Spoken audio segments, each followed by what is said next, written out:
Sevgili dostlarım hepinize merhaba. Bu yayınımızda sizlerle birlikte dolar kuruna bakacağız. Dolarda özellikle bizler için önemli kritik bir direnç seviyesini yorumlayacağız. Ardından altın analizimi yapıp gümüş, euro, sterlin ve bitcoin ile yayınımıza devam edeceğiz. Evet sevgili dostlarım, dolar kurunda yukarı yönlü yükseliş anlattığımız gibi tam da noktasal olarak işlemekte. Takip ettiğimiz önemli seviyelerimiz var. Bu önemli seviyelerimiz neticesinde dolar TL kurunda yukarı yönlü dirençlerin de kırılmasıyla birlikte anlık bir dolar kuru şoku yaşanabileceği ile ilgili videolar yapmıştık. Son iki video öncesinde saat 20 civarında dolar ve altın tarafında sert düşüşler yaşanabilir ile ilgili bir video yapmıştık. Bu video ile ilgili bazı arkadaşlarımız zannedersem videonun konusunu anlayamamışlar. Ona da gene burada bir açıklık getireyim. Sevgili dostlarım, o video içerisinde yapmış olduğumuz piyasalardaki süper bono söylentisiyle ilgili Sayın Cumhurbaşkanı Recep Tayyip Erdoğan'ın kabine toplantısında yaptığı görüşme esnasında süper bono ile ilgili bir karar açıklanır ise dolar ve altın tarafında aşağı yönlü sert hareketler yaşanabileceği yönünde uyarı videosuydu. Kısa 1,5 dakikalık bir videoydu. Orada bizler bu türden bir açıklamanın gelmesi durumunda dolar ve gram altın özellikle tarafında dolar bazlı olarak aşağı yönlü hareketler yaşanabilir şeklinde bir uyarı videosuydu. O videoyu yanlış anlayan veya videoyu izlemeyip videonun başlığına bakaraktan bazı arkadaşlar yorum yapmışlar. Fakat videoyu izlerlerse o video içerisinde zaten izlemiş olan arkadaşlarımız da piyasaları takip eden arkadaşlarımız da o video içerisinde Sayın Cumhurbaşkanı'nın yapmış olduğu kabine toplantısıyla ilgili tekrardan topluluk mesajında attığım mesaj var. Yani kanalımıza üye olmuş arkadaşların hepsine tek tek giden bir mesaj ve bu mesaj içerisinde de süper bono ile ilgili bu kabineden herhangi bir sonuç çıkmadığı yönüyle ilgili de uyarı mesajımı zaten paylaşmıştım. Takip eden, bizi sürekli takip eden, iyi takip eden sevgili dostlarım bunu izlemişlerdir. Bunun dışında zaten dolar ve altın tarafında yukarı yönlü hareketin, yükselişlerin devam edeceğini birçok videomuzda söylüyoruz. Panik yapılmaması gerektiğini, şu anki konjonktürün maalesef ki doların lehine olduğunu, Türk lirası tarafında ise aleyhine bir durum olduğunu da anlatıyoruz. Evet, şimdi dolar kurunda neler olabilir? Buna bir bakalım. Özellikle Merkez Bankası faiz kararı önemli. Bütün ekonomistlerin ve benim de Naci Ağbal döneminde biliyorsunuz faiz artışı yoluyla dolar kurunda bir aşağı yönlü ivmelenme yakalanmıştık. Fakat gene Merkez Bankası ve Sayın Recep Tayyip Erdoğan'ın faize karşı tutumları neticesinde ortaya bir nas olayı çıkmıştı. Bu nas neticesinde de faizlerin artırılmayacağı, faizle veya faiz yönünde yürümek isteyenlerin yolları bizde kesişmez şeklindeki açıklamasının ardından Naci Ağbal da görevinden affını istemişti.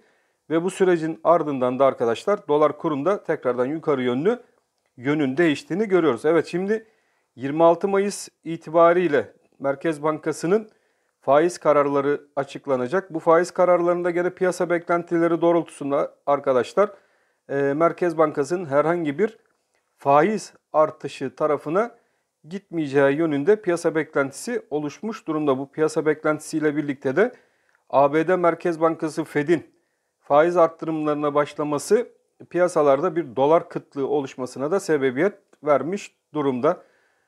Merkez Bankası bu durumda faizleri sabit bırakır ise, bakın sevgili dostlarım, 16.50 direnci mevcut şu an dolar TL kurunda ve buradaki 16.50 direncini sizlerle birlikte takip ediyoruz. Önemli bir dirençtir ve kuvvetli bir dirençtir. Yarınki Merkez Bankası'nın yapacağı hamleler de önemli olacak. Eğer ki gene Merkez Bankası tarafından yukarı yönlü bir faizlerin arttırılması yönünde bir karar, ileriye dönük faizlerin yukarı çıkartılması ile ilgili bir karar çıkmaz ise buradaki 16.50 seviyesi dolar kurunda yukarı yönlü kırılır ve ilk etapta bizler 17 liralar ve üzerine doğru bir dolar kuru izleyebiliriz. Süper bono bir söylenti mi yoksa gerçekten hükümet tarafından böyle bir bono çıkartılmak isteniyor mu? Şu an için bu türden çalışmaların yapıldığıyla ilgili basında bazı haberlerde okuyoruz arkadaşlar. Fakat bu gerçekten enflasyon korumalı bir tahvil çıkartılması ve bu enflasyon korumalı tahvil üzerine de 2-3 puan, 5 puan veya 10 puan üzerinde bir fark verilmesi durumunda gerçekten dolar kurunda bir çözülme süreci yaşanabilir. O attığım video içerisinde de zaten bunu sizlere anlattım. Dikkatli olmakta fayda var. Fakat tabii bu süper bonolar kısa çözümlerdir ve hazine tarafına da büyük yükler bindireceğinden dolayı ilerleyen dönemlerde hazinenin özellikle bu geri ödemeler tarafında zorluklar yaşanması da oldukça muhtemel. Buradaki parayı da bulabilmek için Merkez Bankası'nın para basmaya ihtiyacı olacağından dolayı enflasyonist baskının daha da körüklenmesi durumları yaşanabilir sevgili dostlarım. Bizler sizlerle birlikte artık 16.50 seviyesini takipteyiz. 16.50 önemli bir direnç. Aşağıda bizler için 16.22 seviyesinden geçen bölgemiz bir destek bölgesi. Şu an itibariyle 16.22. Bu Forex ve Viyop'ta işlem yapan arkadaşlarımız için destek önemli. Ve aşağıda artık en kuvvetli destek bölgesi de dolar kuru için 15 lira 98 kuruş civarından geçen alan olarak takip edilebilir. Bizlerin 16.50 seviyesini yukarı yönlü kırmamız demek arkadaşlar ilk etapta dolar TL kurunun 16.90 civarında bulunan direnç bölgesine doğru yukarı yönlü hareketleri seyretmemize sebebiyet verebilir. 16.50 seviyesindeki dirençce baktığımız zaman haftalık bir dirençtir. Ve bu direnç üzerindeki kapanışlar gerçekleşirse bizleri bir üst kanal seviyesine taşıyacağından dolayı üst kanalımızda bakın tam şu alan içerisinden geçmekte. Yani 16 seviyesinin üstündeki alan, şu boşluk alan bizler için tekrardan bir yukarı yönlü dolardaki kur hareketini getireceğinden dolayı 16.50 üzerindeki hareketlerde ise kurdaki 17 lira 20 kuruş seviyesine doğru yukarı yönlü hareketleri daha da sert bir şekilde yaşayabiliriz. Fakat şurada çizdiğimiz bir kanal var. Şu an için bu kanalın en üst bant aralığındayız. Bakın sevgili dostlarım, doların hareket ettiği bir kanal aralığı ve kırması gereken bir 16.50 direnç bölgesi de mevcut. Sanırım bunu iyi bir şekilde sizlere anlatabildim. Yani şu 16.50 kapanışları önemli. Bunu takip edeceğiz. Buradaki kapanışları göremezsek tekrardan 16.22 ve hatta 15.98 civarına doğru geri çekilmelerde yaşayabiliriz.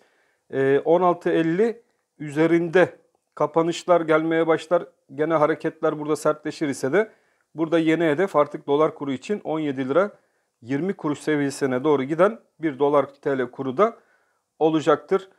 Faizlerde bakın arkadaşlar, faizlerde eğer ki bugün itibariyle gene piyasada bazı söylentiler çıkıyor. Faizlerde aşağı yönlü bir hareket olayı da yaşanabilir şeklinde. Eğer bu yönden faizlerde tekrardan bir düşüş yönünde bir karar alınırsa yani bunlar o zaman deriz ki bunlar çıldırmış olmalı ki böyle bir karar aldılar.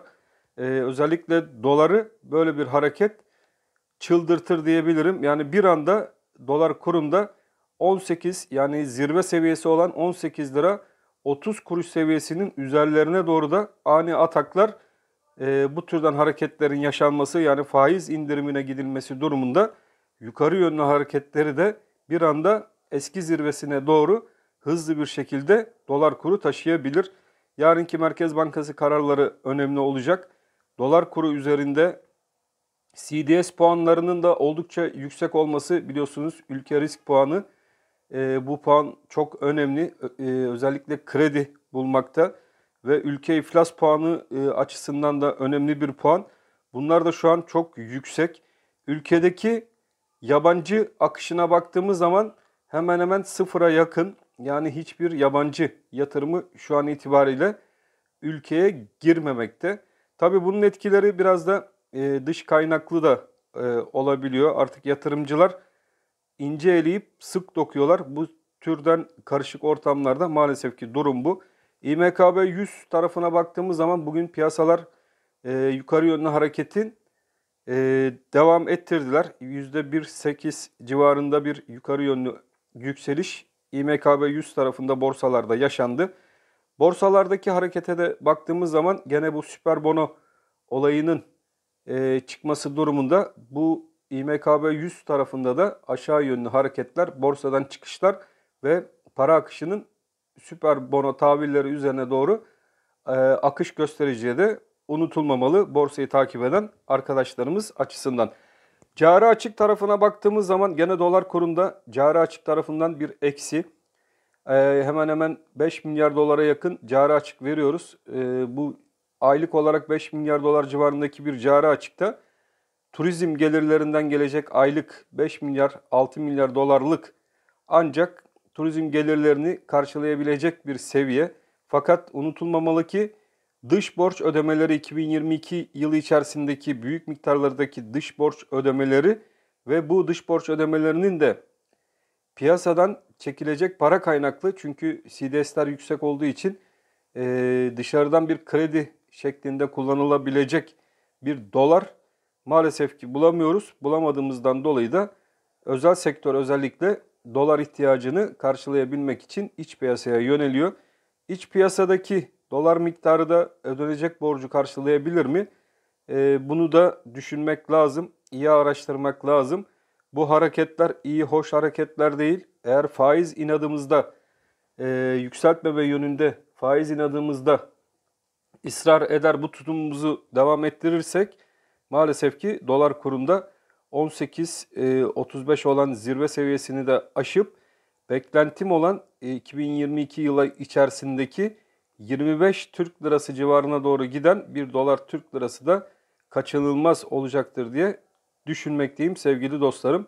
Piyasaları yakından izliyoruz. Şu anki konjonktür doların TL karşısında maalesef ki güçlü duruşunu devam ettiriyor.